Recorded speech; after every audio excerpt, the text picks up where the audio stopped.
Olá, mais um podcast no ar. O de hoje é um filme de 2005, O Segredo de Brokeback Mountain, que foi dirigido pelo Ang Lee. O filme foi indicado a vários Oscars. O Ang Lee é o mesmo diretor de O Tigre e o Dragão, A Vida de Pai, Hulk. E esse filme em particular conta com o meu queridíssimo, saudades, Heath Ledger, Jake Gyllenhaal, Michelle Williams e Anne Hathaway nos papéis centrais do filme, que conta uma história bem simples de dois cowboys, no caso o Ennis Del Mar, que é o Heath Ledger, e o Jack Twist, que é o Jake Gyllenhaal, que eles fazem trabalho de temporada, se conhecem em um desses trabalhos e se apaixonam. Só que seria tudo muito simples, não fosse 1963, em Wyoming, no interior dos Estados Unidos. E para completar, os dois trabalham numa área que é completamente machista, na ideia de que o cowboy é o macho provedor, e alguém criou a ideia de que isso tudo seria incompatível com a orientação sexual dos dois. Como eu disse, o filme foi indicado a vários Oscars, levou 3, foi o de direção, na verdade o Ang Lee foi o primeiro diretor asiático a levar esse prêmio, roteiro adaptado e trilha original.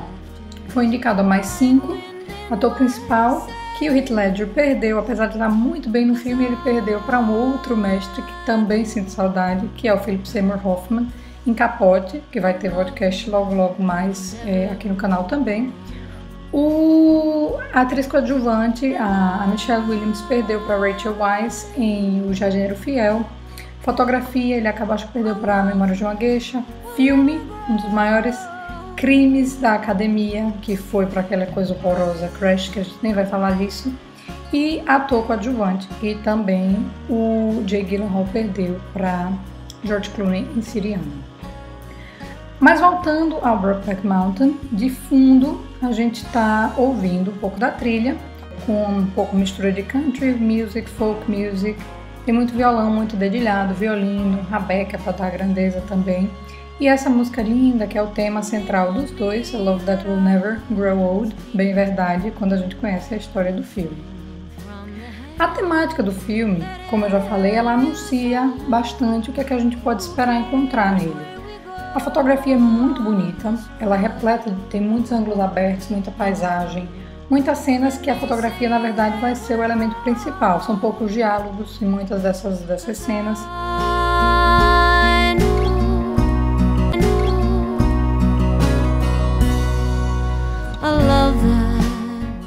E como eles estão isolados devido ao trabalho que eles fazem, digamos, pastoreando ovelhas, tomando conta do livestock, eles só têm um ao outro, a fotografia deixa muito clara essa ideia de amplitude do mundo. Eu acho que ela consegue traduzir muito bem, uma pena que não tenha levado, apesar de Memórias de uma Geisha ser um filme bom. Um outro elemento é que o filme quebra logo esse estereótipo do cowboy e do que é gay. Ambos são caçadores, são sobreviventes, são trabalhadores braçais, nada delicados. Eles não conversam abertamente sobre o sentimento. Jake, que é o Jack Gyllenhaal, o Jack, que é o Jake Gyllenhaal, ele é um pouco mais relaxado. E o Ennis Del Mar, o Heath Ledger, ele tem a expressão mais séria, mais fechada. Os sotaques dos dois são extremamente carregados, principalmente do Heath Ledger.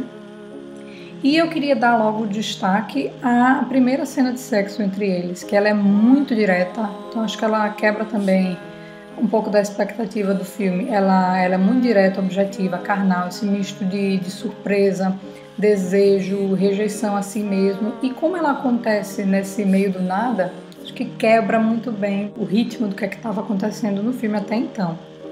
É interessante que um deles chega pro outro e diz: olha, você sabe que eu não sou o bicho, né, cara? O outro, não, nem eu. Então, deixa um pouco transparecer também essa ideia de se questionar, de não saber lidar com o que está acontecendo. Mas o Ang Lee faz de uma maneira tão magistral, acho que foi merecidíssimo esse Oscar de melhor direção, que não é como se você... apesar de ser uma história extraordinária, não parece que você está lidando com nada demais. Ele faz de uma maneira tão simples, que é o que merece, é só contar uma história deles dois. O envolvimento dos dois, que parece, digamos, começar carnal através dessa cena, cresce. cresce ao ponto de eles mesmos reconhecerem como é raro o que existe entre eles. Só que, apesar disso, as circunstâncias da época, acaba o trabalho, cada um volta para suas vidas, eles se casam, então a gente vai acompanhar um pouco no filme isso, o que é que acontece quando eles estão em caminhos separados. Envolve-se casamentos fadados ao fracasso, com filhos, que servem para sustentar um pouco essa fachada. Em algum ponto do filme, eu realmente me questionei se os casamentos eram só para entrar em conformidade com, digamos, a expectativa social da época, ou se havia realmente algum tipo de desejo, amor. Acho que não. Até pela grandiosidade do amor deles dois. E o que acontece é que o Ennis e o Jack passam, digamos, a viver na expectativa desses reencontros esporádicos que vão acontecer ao passar dos anos, em que eles voltam ao lugar deles, que é a montanha de Brokeback Mountain. E eu acho que isso é magistral do filme, que qualquer pessoa vai conseguir se identificar, mesmo não estando exatamente na mesma situação que eles estão.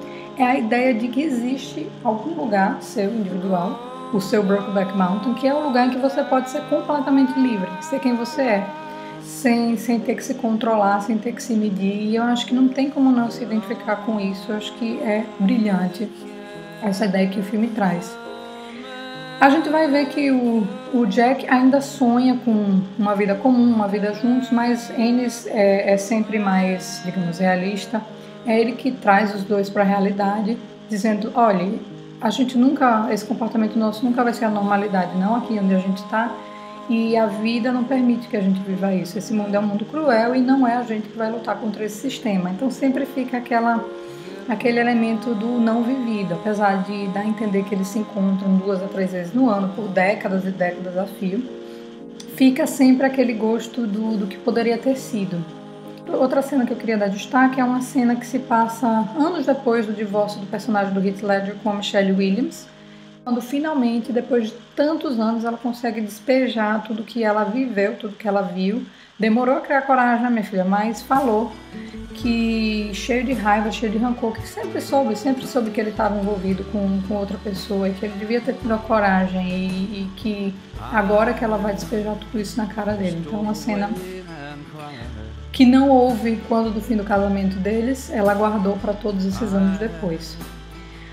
Acho que, como disse, um dos grandes trunfos do filme, a gente teve essa discussão recentemente no Rate Your Movie, é uma discussão curta, mas falando sobre filmes e romance, acho que o grande trunfo de um romance é sempre contar a história de um amor que teve que ser contido, medido, limitado. Fica aquela impressão de um amor não vivido, cheio de ressentimento, por uma vida que poderia ter sido, por uma vida que não foi. Acho que os grandes romances, infelizmente, eles têm um pouco desse elemento, até porque, caso passassem a viver uma vida juntos, aí sim o dia a dia, a rotina iria quebrar esse mistério, esse conto de fada que não existe para ninguém. Mas como você não teve a oportunidade de viver isso, sempre vai ficar na intenção do que poderia ter sido. Para terminar, eu acho que são 2 grandes cenas do filme. Uma é quando o Ennis vai visitar os pais do Jack. Acho que fica muito claro o amor ao filho, apesar de viverem naquela época, apesar de não concordarem com quem o filho amava. É uma grande cena, vale muito a pena ser vista. E para terminar de matar todo mundo de vez, é a cena das 2 camisas no guarda-roupa. Não vou falar mais, tem um grande elemento do filme que acontece que leva e que mostra isso, que mostra que Heath Ledger era um grande ator mesmo quando não dizia nada. Então, para mim, O Segredo de Brokeback Mountain, um dos melhores, maiores romances que existe. Não vou dar 10, porque acho que faltou só extremamente pessoal, não me fez chorar, morrer na minha cadeira como eu morri com Once. Mas é um filme lindo, belíssimo, fotografia, direção, atuação, tudo está muito dentro do lugar. Como nota vai ser sempre muito pessoal, vai de 9, que é uma nota excelente. O Segredo de Brokeback Mountain, assista. 'Cause he was a friend of mine.